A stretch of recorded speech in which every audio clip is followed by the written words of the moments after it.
A young Marcus Aurelius, barely out of his teens, is handed a book.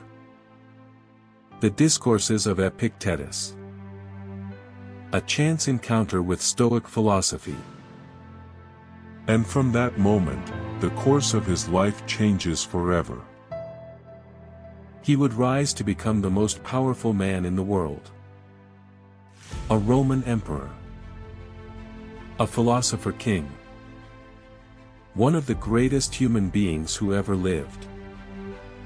Today, across the globe, young men are struggling. They are angry. They are lost.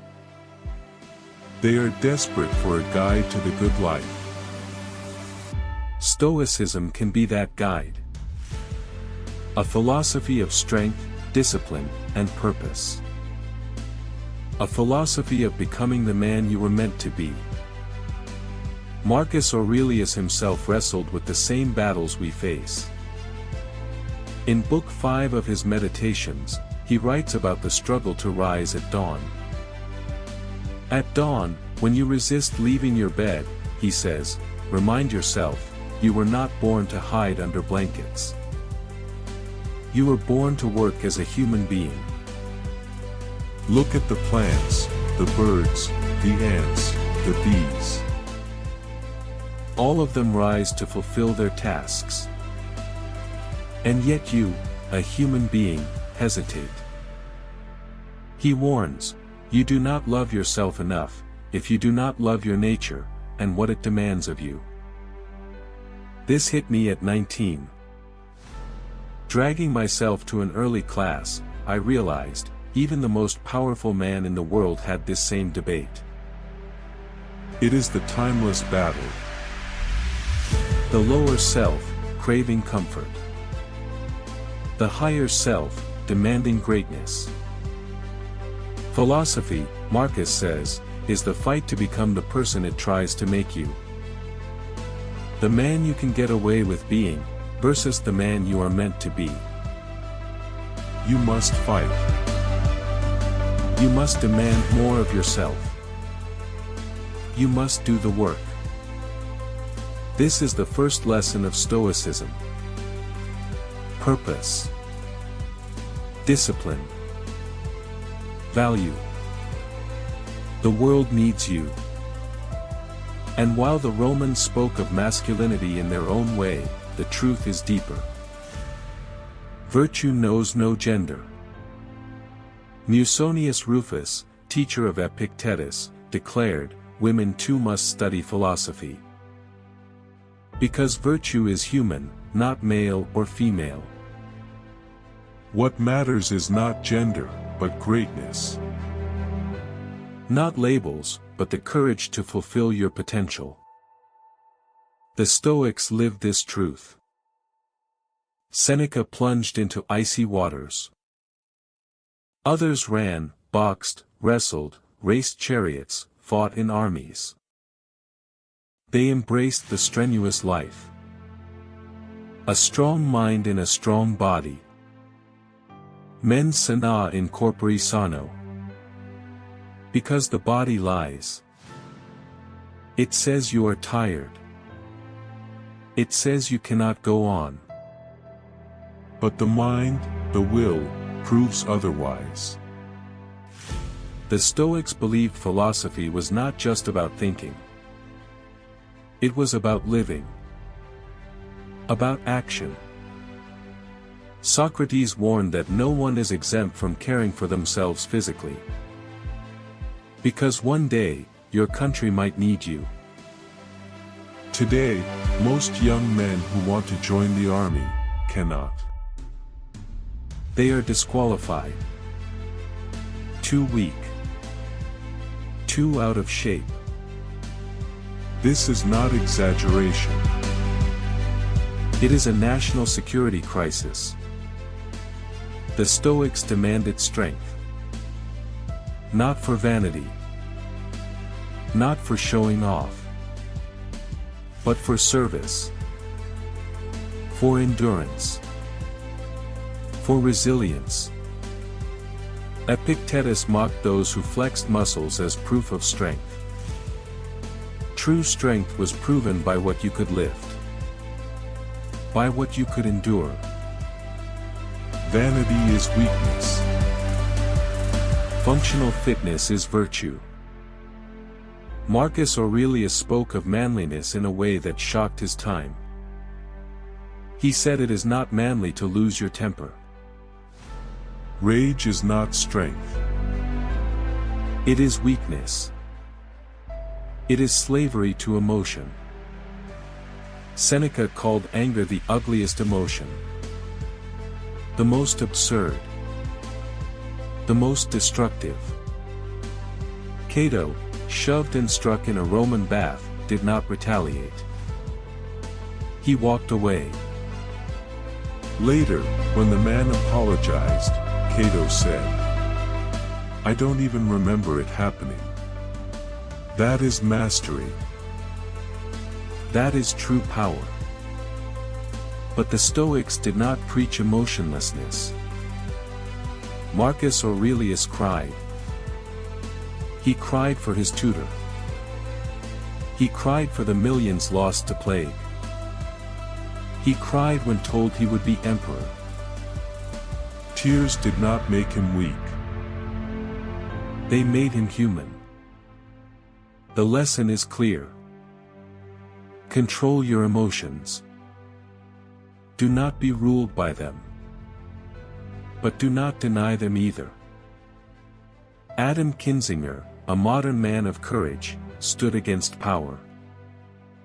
He served his country. He rescued lives. And when he saw the bravery of officers on January 6th, he cried. He was mocked for those tears. Called, crying Adam. But in truth, those tears were the mark of strength. Of humanity. Of masculinity at its highest form. Masculinity is not rage. It is not vanity. It is courage. Discipline. Humanity. The greatest empire is command of oneself. He realized the most masculine thing is defending your family and your values. That's why Marcus Aurelius grieved for a tutor and cared about plague victims. He was intimidated by becoming emperor because it wasn't all about him. He didn't stuff his emotions down or pretend to be invulnerable. He dealt with life's difficulties, as a Stoic must. I remember when my son switched schools. I asked if he was sad about changing teachers. He said no, but I could see he was pretending not to be sad. Some people think that's Stoicism, but I believe the opposite. I told him it's okay to feel that way. Let's use that feeling to write your teacher a letter. Let's process this, not pretend it's easy. Changing schools at 5 years old is a lot to handle. It's okay if that overwhelms you. That doesn't mean you don't have to deal with reality. But it's okay to feel those emotions. A Stoic isn't someone overwhelmed, losing their temper, or weeping all the time. We try to be less emotional, but that doesn't mean we are emotionless.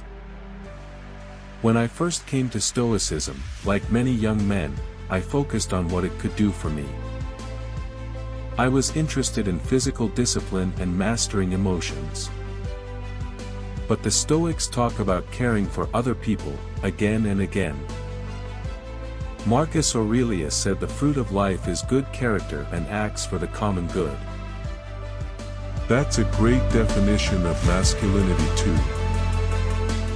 Be a person of high character and values, who contributes positively.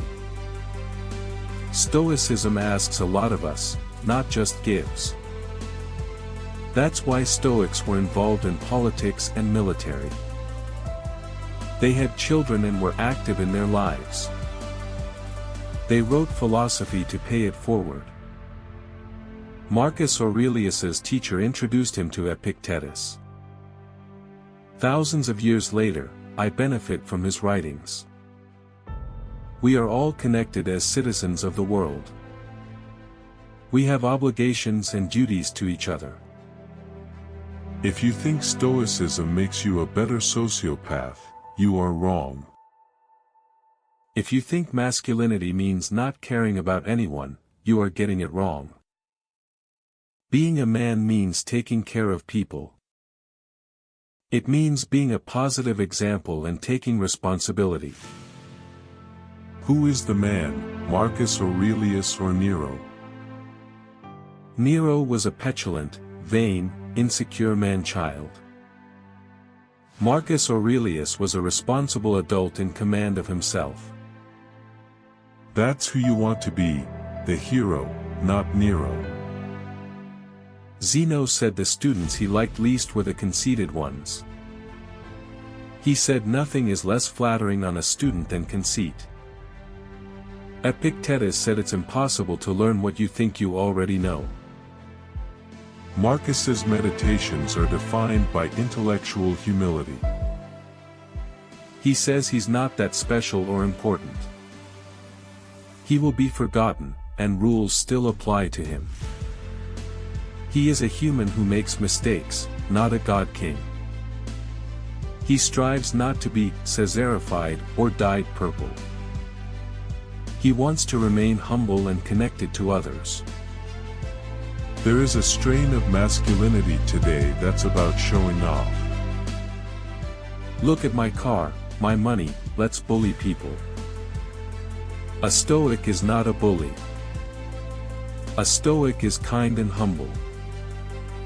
A Stoic is confident, not egotistical. In a jiu-jitsu gym, the highest belt is the nicest to you. The white belts are the ones you worry about. They are insecure and have something to prove. Masculinity is confidence, knowing your strengths and weaknesses. Egotism is the opposite of that. Confidence is earned and based on what's real.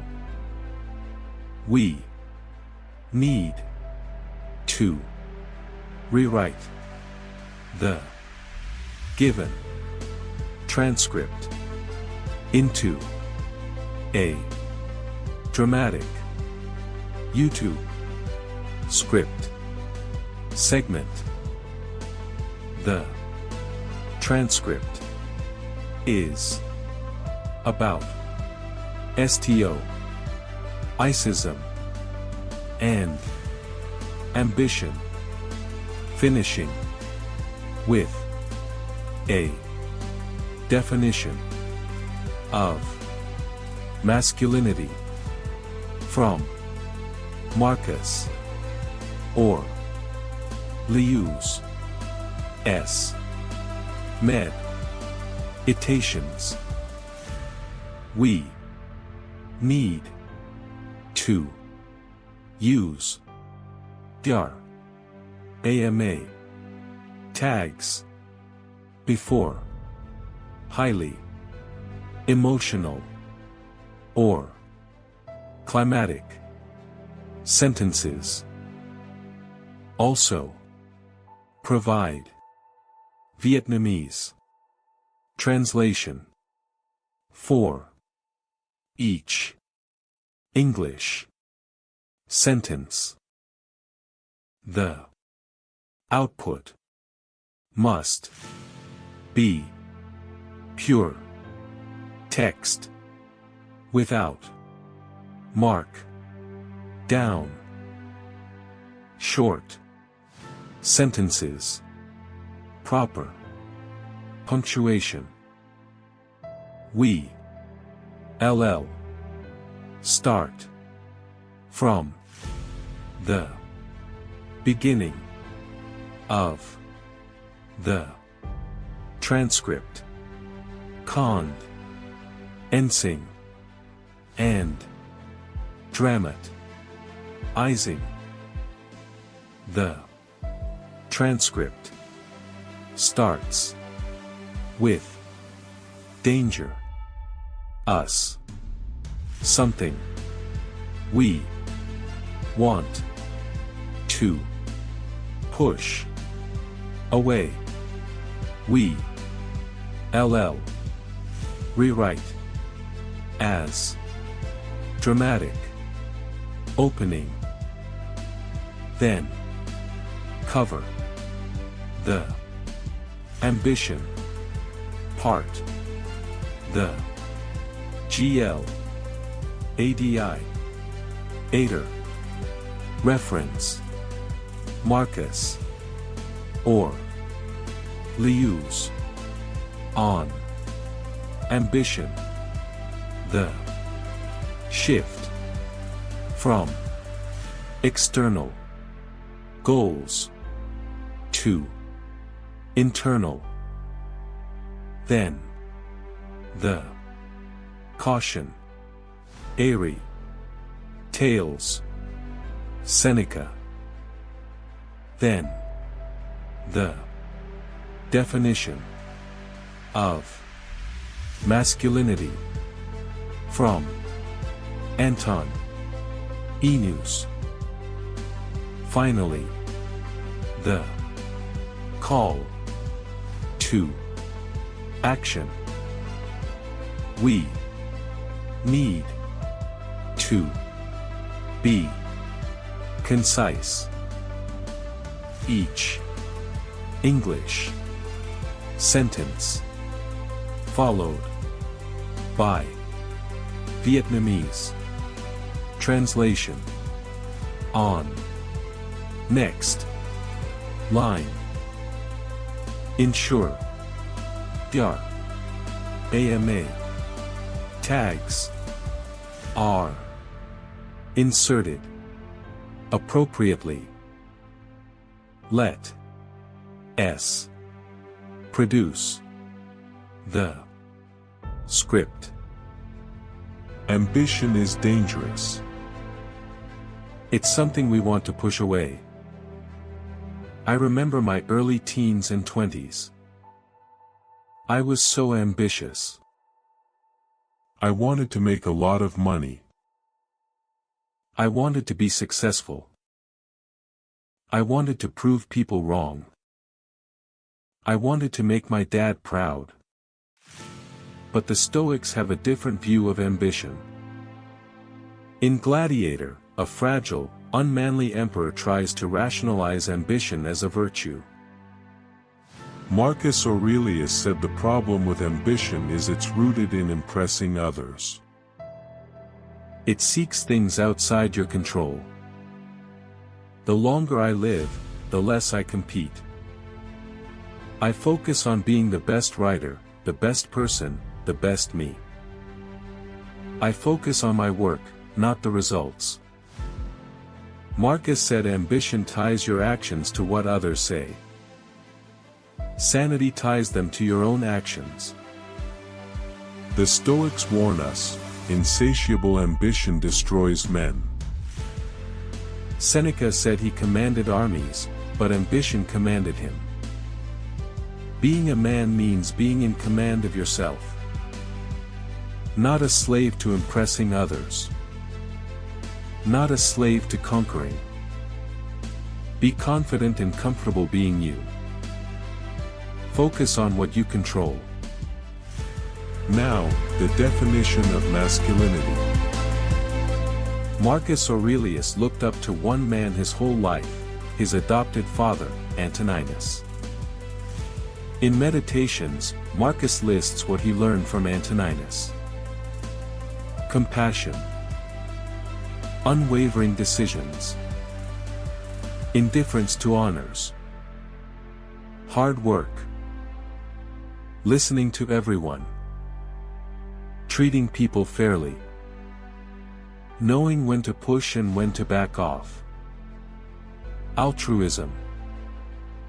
Marcus said Antoninus knew how to enjoy and abstain from things others found hard. Strength and self-control in both. The mark of an indomitable soul.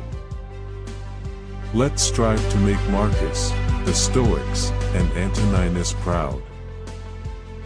There is a new masculinity. Timeless and modern. It involves mastering emotions without eliminating them. Caring for others. Rise. Fight to be the man that philosophy tried to make you.